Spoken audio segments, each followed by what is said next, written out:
G'day guys and welcome to Aussie English. My objective here is to teach you guys the English spoken down under. So whether you want to speak like a fair dinkum Aussie, or you just want to understand what the flippin' hell we're on about when we're having a yarn, you've come to the right place. So sit back, grab a cuppa and enjoy Aussie English.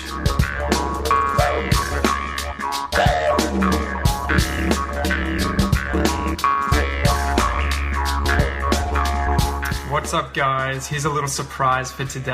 I thought that I would give streaming the expression episode for the podcast that'll come out tomorrow. I thought about streaming that online instead of just recording it here as I usually do behind my mic. So I'm going to do the usual format. I guess first I want to give a shout out to the patrons Veronica Peniel as well as Maria Harrow. Thank you guys so much for being patrons via my Patreon page and supporting the podcast. You guys are amazing, and everyone else who's been supporting the podcast there too.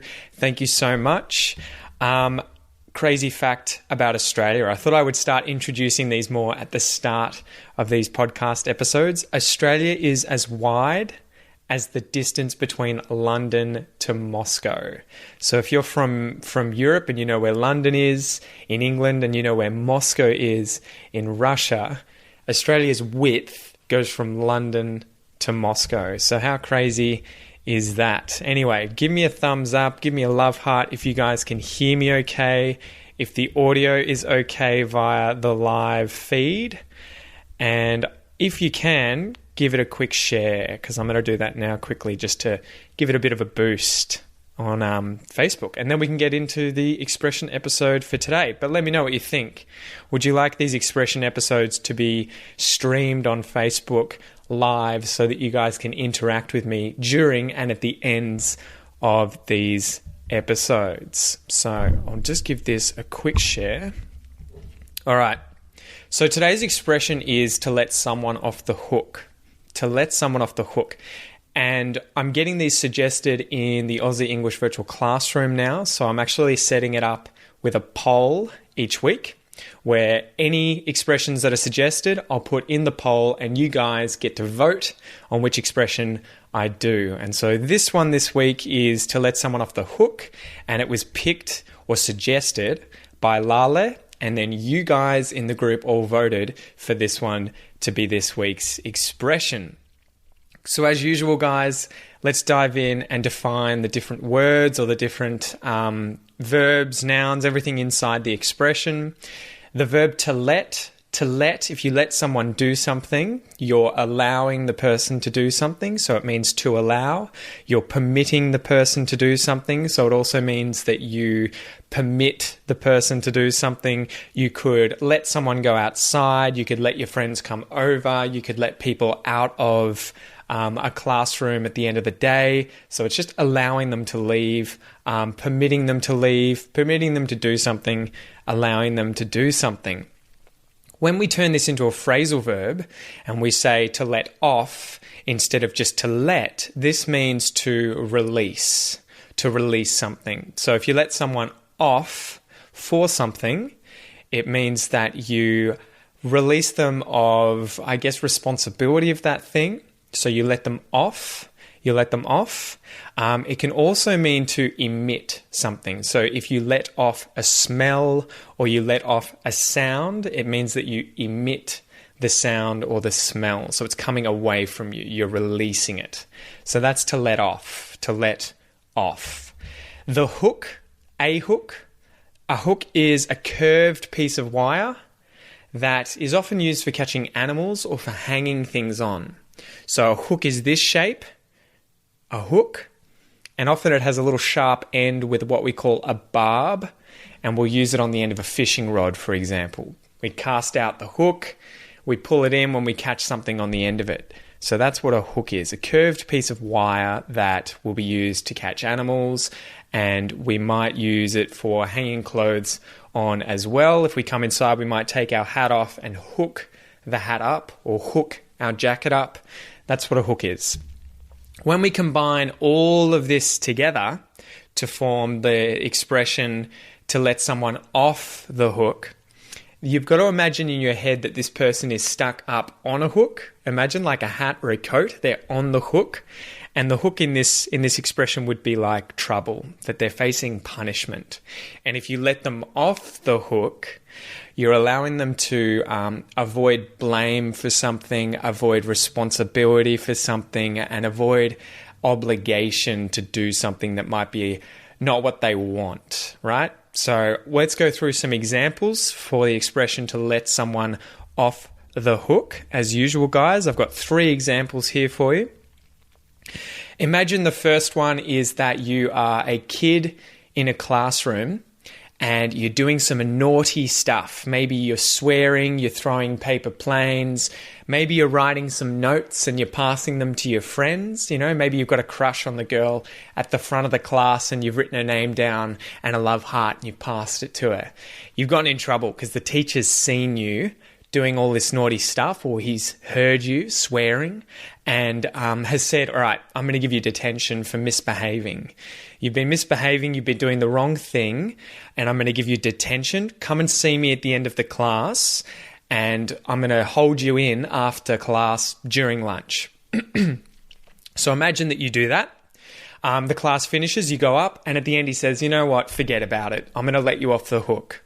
I'm going to release you from your obligation to come to detention, from your punishment. I'm going to let you off the hook this time, but next time I'm not going to let you off the hook so easily. Next time you're going to stay on the hook, figuratively, and you're going to have to go to detention. So I'll let you off the hook this time, you can go. Example number 2 might be that a policeman is using his radar gun or his laser gun to catch people who are speeding in their cars.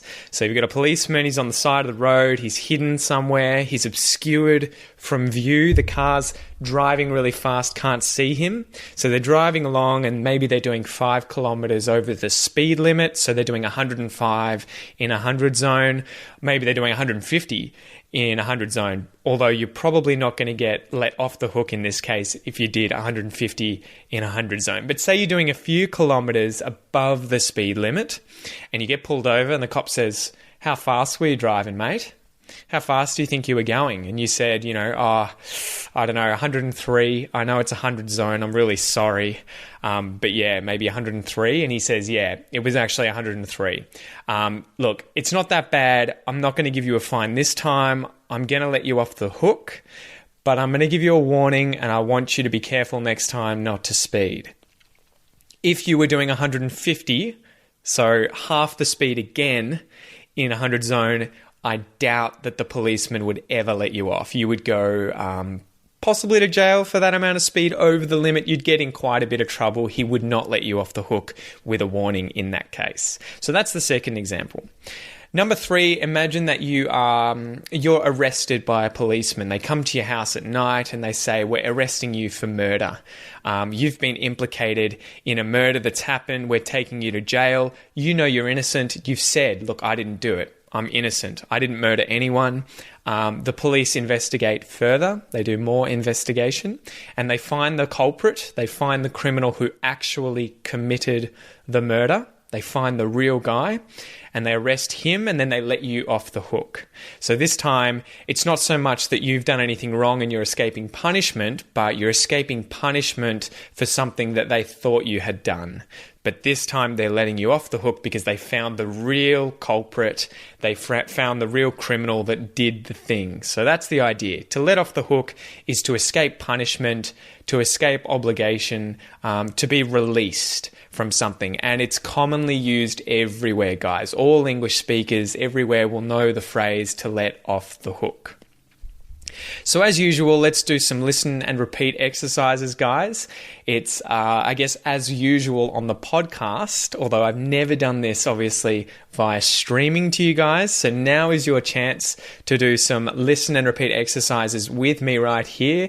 Go and find somewhere where you're away from other people, you're on your own, in your bedroom, or if you're out and about in the street, go find a place where no one can hear you and you can practice comfortably and on your own. And let's dive in and do some listen and repeat exercises. First of all, I'm just going to say the expression.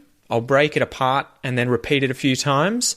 And then I'm going to go through the expression, I let him off the hook, and I'm going to go through all the different pronouns. We'll conjugate it through, although it's going to be in the past, so it'll be the same. Anyway, listen and repeat after me, guys. To let. To let.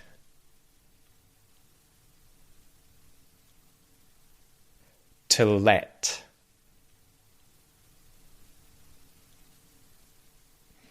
To let off.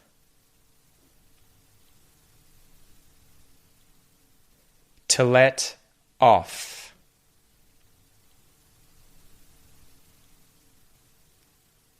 To let off.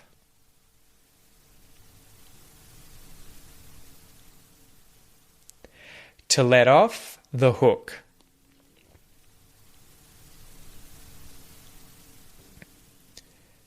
To let off the hook.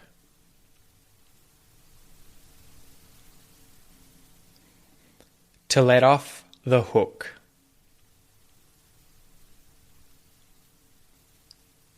Good job. Now I'm going to say this phrase using different pronouns. We're going to say it in the simple past, so it's in the past tense. And remember, let is one of those weird irregular verbs, I think. So it's just, actually, no, it's not irregular. Anyway, just listen and repeat after me, guys. Ignore that. I let him off the hook.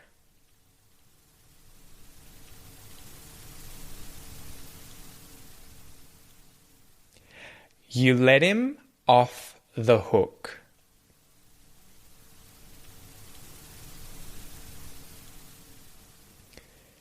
He let him off the hook.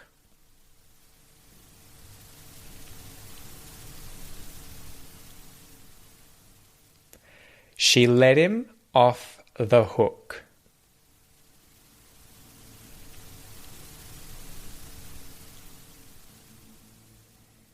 We let him off the hook.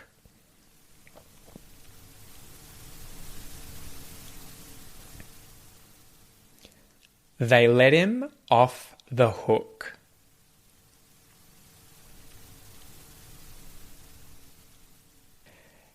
It let him off the hook.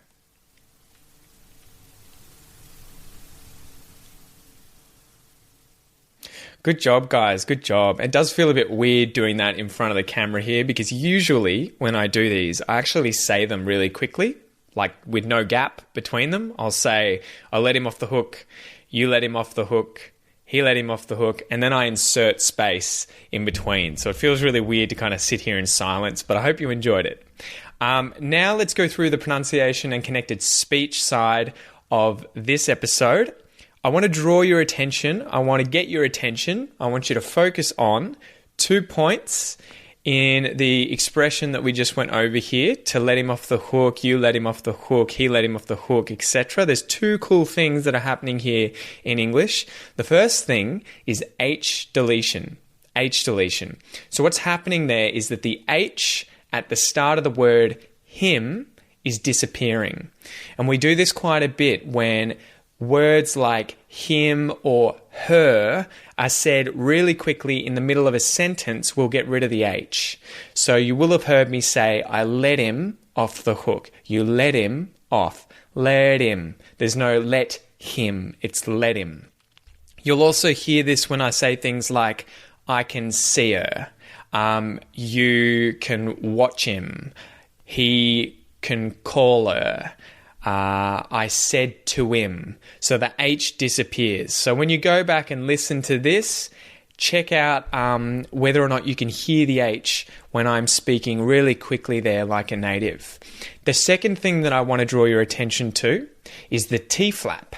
The T flap is when we say T's in English, but it sounds a little bit closer to a D. And so I'm doing this in the word let. I'm saying the T there properly. Let.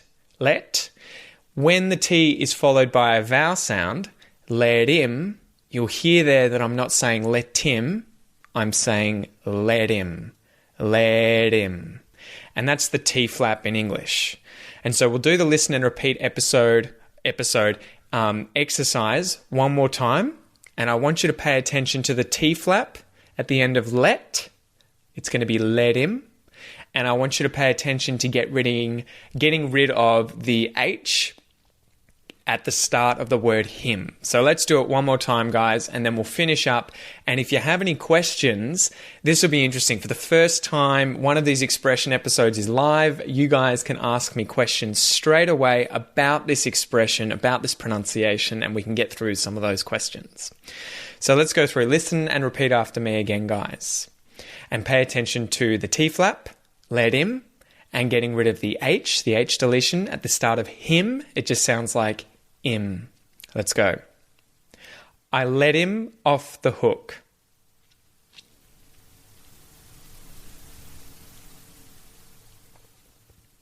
You let him off the hook.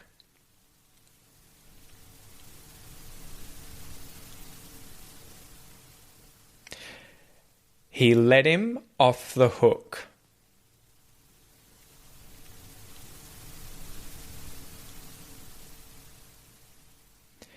She let him off the hook.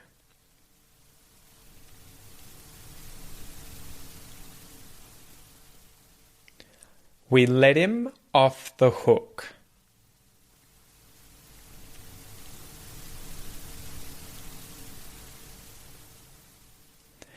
They let him off the hook.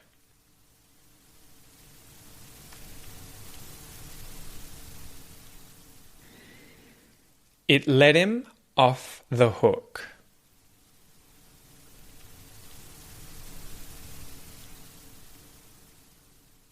That's it, guys. Good job. Good job. Let me know what you think of me streaming these episodes. I'm thinking that I might do this more often because I like interacting with you guys more. I want you to be able to ask some questions directly related to this expression, to this episode, but also more broadly English if you like, and we can spend the last 5 minutes of the episode chatting about any problems that you currently have. So if you've got some questions, now's the time to ask. They can be about anything, but if you do have them about this expression, about the words in this expression, about how to use this expression, put them in the comment section below here. And other than that, let me know what you think of this episode. Did you like the fact that I streamed the expression episode this time? I guess the good thing too is that I'll be able to put it up on YouTube. Okay? So let me know what you think of that. Anyway, all right, some questions here. Can you use it in the opposite meaning, you didn't let him off the hook? You definitely can, Deanna. You definitely can. So you can let someone off the hook, or you can not let someone off the hook. Yesterday, I let him off the hook for shouting in class.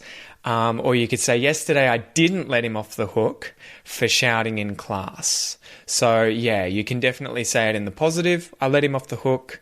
Or you can say it in the negative, I didn't let him off the hook for whatever the thing is. And the thing at the end there, I guess I should point out, is that you get let off the hook for something that you've done. So make sure that you use the preposition for if you want to talk about the thing for which you are being let off the hook, or the thing for which you are not being let off the hook. So what has Simon said here? Ah, awesome. Thank you, dude. He's from England and he's saying g'day. How's it going? Have any of you guys got any other questions before I finish up? Because I want to keep these expression episodes for the podcast under 20 minutes. So if you have any quick questions that I can answer regarding this expression, regarding the pronunciation in this episode, or regarding anything, then feel free to ask. Can you use off the hook in writing? You definitely can, Eileen. You definitely can use off the hook. The interesting thing there is that if you say off the hook by itself, I think that can mean two things. So that can mean related to this expression, to be let off the hook. But if you say that something is off the hook, it makes me feel like it sounds like something's going crazy. Oh man, that movie was off the hook. Although it's probably another expression, off the something, off the. Anyway, it's making me think of that. But you can definitely use it in writing. If someone gets let off the hook, it's not slang at all. It's a common expression. You could use this in British English, American English, Australian English, any kind of English. It's a very, very common expression. Is it literally... does it literally mean to be freed from an obligation? Kate, it certainly does. And it can be more like an obligation in that you're being punished for something, like you've done something wrong, you're going to get in trouble, and then they let you off it. They let you escape punishment. And in that way, I guess the obligation would be that you have to face the punishment. But I could also say, imagine that I'm coming home after work and my wife wants me to cook dinner. If I said, I don't really want to cook dinner, and she said, all right, I'll let you off the hook tonight, but you're doing it tomorrow. You're cooking tomorrow. I'll cook tonight, but you are cooking tomorrow. I'll let you off the hook this time, but tomorrow it's your turn. That's where you could use it as well, where you're literally being freed. You don't have to do this thing, this obligation, which is cooking dinner. And Simon, it could be off the wall. It's going off because it's that idea, off the hook, off the charts, off the wall. I don't know. There's some expression there that I'm thinking about when a party's going crazy. Australians could also say, I think it's going off the something, and I think it's off the hook, but I'm having one of those brain freeze moments. Anyway, 1 minute left, guys. Any other questions before we finish up for today? Any other questions? Feel free to chuck them below. Otherwise, I'm going to finish up, and I will probably do this next week as I enjoyed streaming this episode for you guys. So it looks like it's it. Going. No more questions. Going. Gone. All right, cool. We'll finish up there, guys. You did great.